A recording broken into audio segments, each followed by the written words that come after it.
ગર્ગાચાર્ય આવ્યા હો.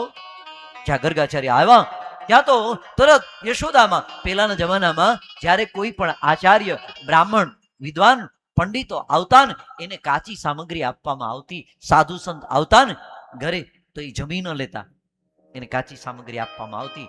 ગર્ગાચાર્યને કાચી સામગ્રી આપી અને યા તો શું ખામી હોય અને સીધો ખીર બનાવી, સરસ મજાની જેવી ખીર બનાવી હલાવતા હતા ને એમાં તો એલચી ને કાજુ ને બદામ પિસ્તા ને બધું નાખ્યું ને ત્યાં કનૈયો અને દાઉજી બહાર રમતા હતા. એટલે કનૈયાએ કીધું, દાઉ ભૈયા સુગંધ બહુ સરસ આવે છે, આપણને ખીર ખાવાનું મન થયું. નહીં જાતો નહીં, માર પડશે, માં મારશે.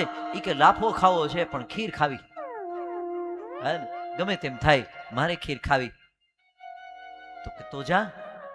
અને જ્યાં આંખ બંધ કરી અને ગર્ગાચાર્ય શાલિગ્રામ ભગવાનની પૂજા કરતા કરતા આંખ બંધ કરીને કીધું, હે શાલિગ્રામ ભગવાન જમવા પધારો. ત્યાં તો લાલો પહોંચી ગયો, ખીરનો વાટકો ઉપાડ્યો, આખો ઉપાડી માંડ્યો ખાવા. એવા લપેડા થઈ ગયા હો મોઢા ઉપર. અને જ્યાં લપેડા થઈ ગયા, ગર્ગાચાર્યએ આંખ ખોલી. જેવી આંખ ખોલી ત્યારે યશોદા યશોદા યશોદા ધ્રુજવા માંડ્યા, આવ્યા આવ્યા, તારા લાલાએ તમારી ખીર અબળાવી દીધી, લઈ જા, આ થાળ આખો લઈ જા, લઈ જા, બીજી સામગ્રી લાવ. તરત કીધું, લાલા એની ખીર ખવાય? કે માં હું કરું, મને બોલાવ્યો એટલે હું એમને નથી ગયો, માં મને બોલાવ્યો. તરત કીધું, મહારાજ તમે એને બોલાવ્યો તો? એટલે મહારાજ કે મેં એને કઈ બોલાવ્યું જ નથી. અરે માં મને બોલા, એ કે હું તો ભગવાનનું કહેતો. માં હું જ ભગવાન છું. અરે બેટા લાલા એવું ના કરાય હો.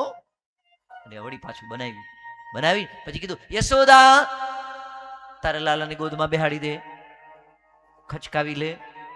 હાથ આમ રાખી દીધા, બેહાડી દીધો ગોદમાં બેહાડી. અને તરત જ એ ગર્ગાચાર્ય એવી સરસ મજાની ખીર બનાવી, સુગંધ આવતી હતી, લાલાને રેવાતું નહોતું હો એનાથી, પણ ખચકાવીને માએ પકડી રાખ્યો. હવે કરે શું? જેવી ગર્ગાચાર્ય આંખ બંધ કરી ના એને કીધું, હે મારા શાલિગ્રામ જમવા પધારો. તરીકે આ મહારાજ બોલાવે, મારી માએ ખચકાવીને મને પકડી રાખ્યો, મારે જાવું કેમ?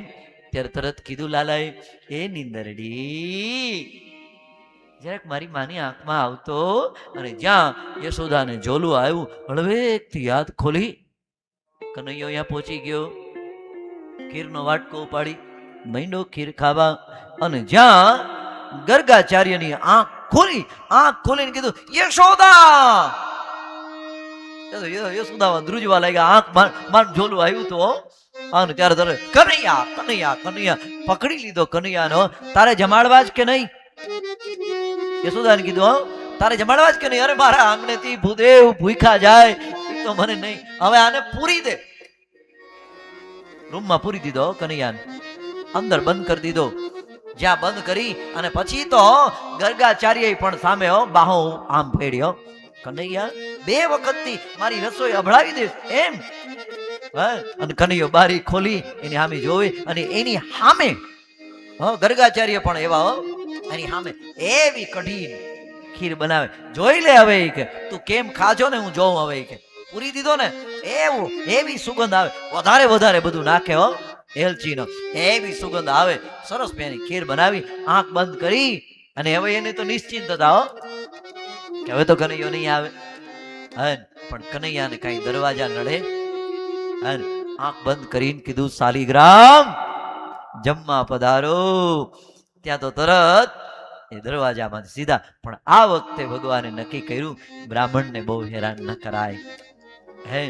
એટલે જ્યાં આંખ ખોલીને ત્યાં તો શંખ ચક્ર ગદા પદ્મધારી ભગવાને દર્શન આપ્યા.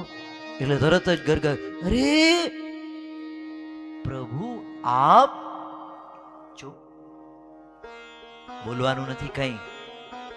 અને આજ કનૈયો હાથમાં વાટકો, એમાં ખીર લીધી અને આજ ગર્ગાચાર્યને જમાડે. અને ત્યાં યશોદા આવી ગયા.